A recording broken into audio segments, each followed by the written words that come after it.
Nshuti bagenzi muri kumwe dukurikirana turaye mwaramutse abandi mwiriwe bivanye naho muherereye.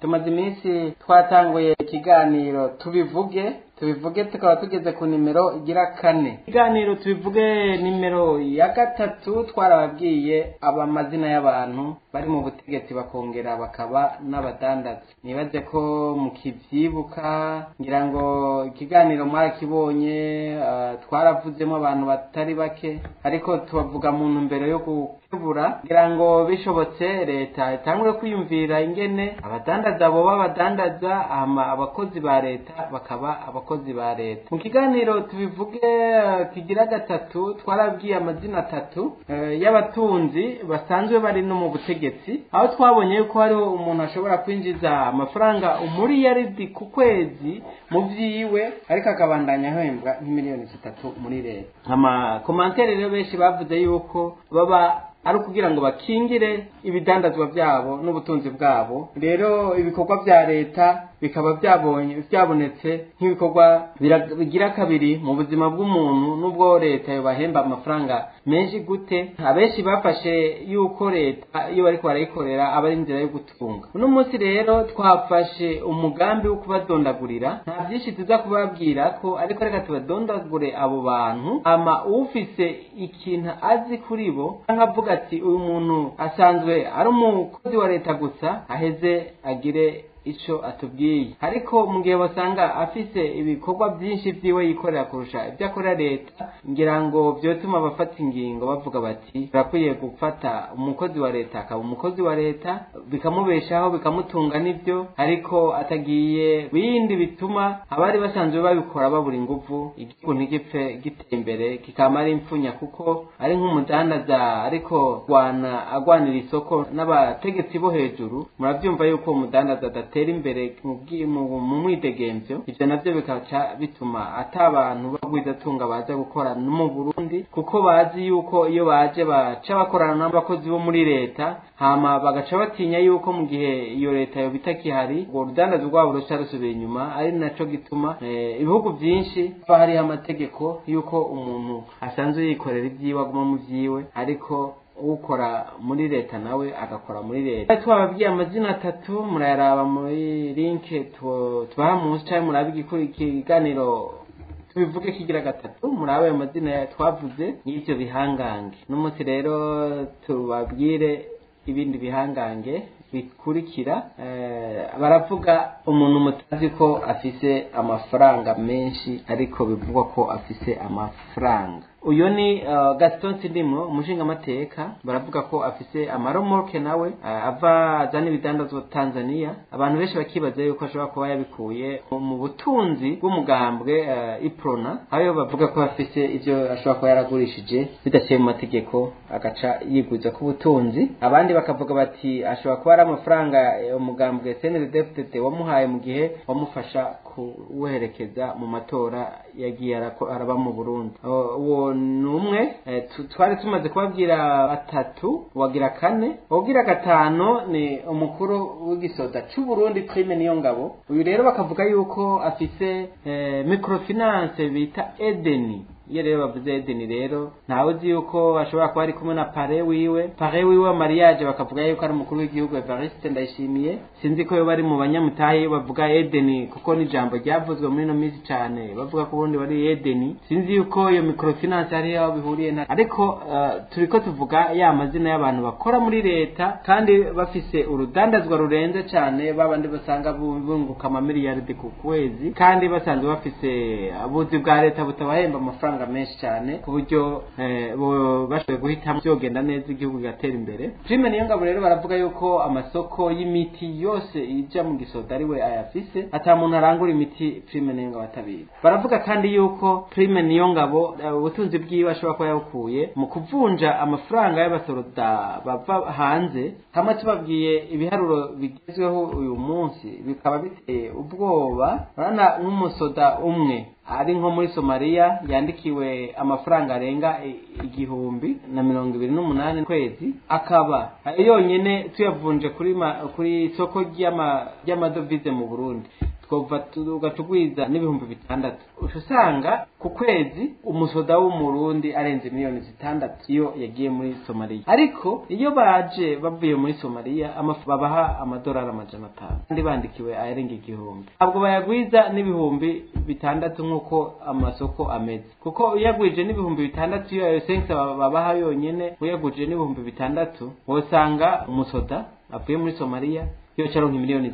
Ariko ko bimeze bafata ya mafaranga 500 bakayabaha muri toya berbe. Toya muri berbe nayo ikaba igendera hindagurika, ariko ari make cyane ugeranije nayo risanzwe rivunjwako. Kuvuga tuyarondeye uno munsi ayo igezweko mu Burundi usanga idolare rigugwa 2850. Nibatafata rero nkuno mari nkuno munsi bayabahaye wotugwiza ya 500 n'ibihumbi 2800, reka dufate na 60 ko yo intuzirenga ko yo caronka umuliyoni n'amajana 4 hamwe rero nkuno munsi. Ibaze rero uharuye amafaranga babatwara aronka umuliyoni n'amajana 4 tegeza kuronka miliyoni 6. Ayo mafaranga bikavugwa yuko prime niyo ngaba arongoye igisota wewe acamenya iyari umusoda umwe bamutwara miliyoni zirenga 4 ku kwezi. Rero nituvuze abo usanga bidoga yuko mu mfungurwa bafungura hashobora kuba hariho franga babatwara bakajya ibidakwiye ivyo bandika. Rero biravugwa kandi ko hariho na microfinance n'igisoda yahora yitwa Miteke nayone na prime ningo ashobora kuba afite mu mutahe nawone. Rero bikavugwa ko mu tunza afise yo bibazwa kuko ari ibintu byo kumena amaso abasoda yagiye muri mission kugira asigire umuryango yasavye deni. Iryo deni rikazokwigwiza twadufaranga tukavuzovayo acariha ayo madeni. Biravugwa kandi yuko prime niyo ngabo ari we yaguze ibitaro Semseka byahora ari byungwiza tunga Kayibigi biri mu Kinindo. Ivyo navyo bikaba ari mu bitaro by'akarorero bimwe byinjiza amafaranga menshi cyane ku kwezi. Rero ubwo ico naco kikaba kiri mu butunzi buvugwa yuko umuntu afise ivyo bitaro ashobora kubaho atana kandi kazi afise muri leta. Uwo nugira gatanu twari twabwiye bashobora kuba batunga kurusha ivyo batungira muri leta. Hariho uyundi twawugira 6 mushinga amateka kumanira kiza. Uwo yaravuze mu miliyaridi 54 zo kubaka barrage. Ntaco no bigaruka ko ngira mwaravyumvise. Urumva umuntu ashobora gutwara miliyaridi 54. Miliyaridi 54 nibaza yuko ari amafaranga menshi cyane. Ntiyabuze na ministeri imwe ishobora kwita yaronka ko ku mwaka wose. Na mafaranga menshi cyane ngira ngo atunze ubushikiranganje bumwe. Okay. Aho uwundi nawe abantu benshi bashobora kuvuga ngo nta kabiki, bashobora kuba bavuga nta kabikiwe n'umukenguza amateka Emmanuel Sinzohagera. Uyu benshi bamuzi nk'intwari kuko aravuga iyo yatumiye abashikiranganje akabakarira benshi akagirika, ariko baravuga yuko nawe afise ishyirahamwe ryitwa Paco rikora amakaye rishobora kuba rifise ico izi kuri ya makaye bavuga yo mu Buganda. Ishyirahamwe rero naryo baravuga ko rishobora kuba ryo tungisha umuntu atiriwe araja gukora muri ako kazi. Rero iyo murabizi yuko iyo hari umushinga amateka ibintu avana hanze atariha amakori. Ivyo rero byo kutariha amakori yuko ibihangange nivyo bintu bituma Burundi busubira inyuma, kubera ko abantu bato nibo baca basanga batungishije abantu banini abantu bamaze kuba baratunze baca bagira ibintu byo guhonyora kuri bato.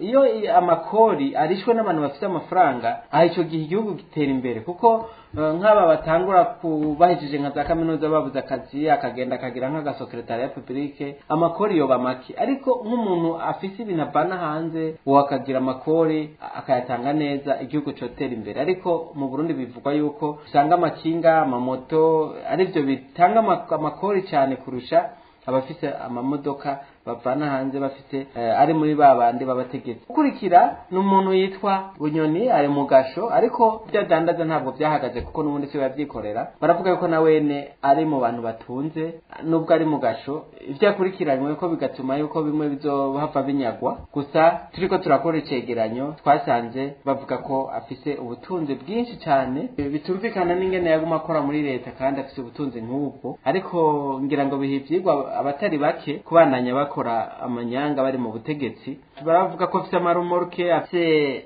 amazu menshi, imiduga myinshi. Ivyo mugabo nuko nabo ntivyamubujije gupfungwa. Uno munsi akaba ariko arenganywa nabo yigishije kurenganya nkuko bamwe siba kubivuga, ariko je nkavuga nti akwiye kuba ubutungane, koza amakosa akayahanirwa atawanja wangura. Abo bari kumwe nabone babona yuko banganya ibyaha akavayo akakora nk'abandi, babona yuko kuba ubutungane akagira ubutungane ntarenganywe n'abarenganya. Ubundi nawe bavuga ko afite ubutunzi bwinshi bo bita shopping, nawe naravuga ko afite amafaranga menshi, ariko bakavuga yuko afise ivyo basangiye na CNDD-FDD, umugambwe uri ku butegetsi. Ukurikira akaba ari Suguru, umushinga amateka Suguru, nawe bakabavuga yuko asanzwe afise ivyo ajejwe muri Savonor, bafise amabanga muri CFCIB, ashobora kuba ari nawe yitwara, afise n'amafaranga menshi. Benshi bavuga yuko ashobora kuba asangiye n'umugwizatunga bita Veneka Kazohera. Uwuzandi mazina tutavuze atubwire. Hariho uwundi muntu bavuga umushinga amateka yitwa Zeno Ndaruvukanye. Umushinga amateka Zeno Ndaruvukanye bavuga yuko ari we afise amamega, bamwe baranguza inzoga, afise n'amasitasiyo n'amazu atari make. Bakavuga yuko ashobora kuba ajejwe ubutunzi bwa CNDD-FDD. Hariho uwo bavuga mugabo ubutunzi bwiwe butaboneka cane, mushikiranganje wa mbere Gervais Ndirakobuca, nawe naravuga ko afise amatongo atari make n'uburimyi. Rero bikavuga yuko nawene atakiri umushikiranganje nawe nashobora kuronka ivyo mutunga ubuzima bwiwe bwose. Rero mu kiganiro tubivuge, nimugire ngo twibagiye kuvuga abazana igitoro witwa Prestige. Biravugwa yuko umuryango w'umukuru w'igihugu nawo woba aho guza kwisonga mu bantu batunze n'ingoga. Inyuma y'imyaka 4 umukuru w'igihugu Evariste Ndayishimiye ashitse ku butegetsi, ubwa mbere agishika yaravuga yuko mu minsi mike yabagiye kwerekana ubutunzi bafise. Mu nyuma rero baramurya karabona abo bantu bakorana, aca aravuga ati nta muntu yoshobora kuronka umwanya wo guharura ubutunzi bw'abo bantu, kubera abantu bomara indwi atakandi kazi uri kurakora uri kuharura ubutunzi bwabo. Ubu rero bakaba bavugwa mu rudandazwa nka rwose. Perezida we yivugiye ko badandaza imisiba, ariko ku mafoto aragaragara kanini kenshi ariko arimbura amatongo bafise. Nukuvuga yuko wumvise amatongo ari mu Karusi, kumva amatongo ari hirya no hino Gitega, ugasanga hamwe abantu bogira amatongo nk'aya afise ata abantu 50 boba bafi Burundi bwose bwa buhetse. Donko ngo afise amahegitari atari make arimamwo, ku buryo abandi bose baronse nkayo abarundi bose batokwiba. Intambanyi ziba nyinshi kuko byinshi biba binyegejwe, byanditswe ku mazina y'abantu bo mu miryango. Ngira ikiganiro nigeze gucisha ngaha ndababwira yuko ikintu ca digitalization kidashoboka mu Burundi mu gihe abari ku butegetsi kubera hari abantu usanga bafite uburangamuntu bushika 6. Bikaba bitotangaza usanze n'abategetsi bafise uburangamuntu burenga 6 canke 10 bagengeza ko amatungo yabo. Rero ikintu ca digitalization no vuga ngo nikindi kiganiro twose kuba bwira ku wundi munsi, ariko tushobora kuza turabana tuvuga umwe. Ariko muharuye abo twababwiye nyaza ko ari abatari bake, muraza guharura mwumve muravyo babona agenda babwira. Ariko mumenye ko iyo igihugu kigomba gutera imbere abantu bategerezwa kuba bafite urutonde.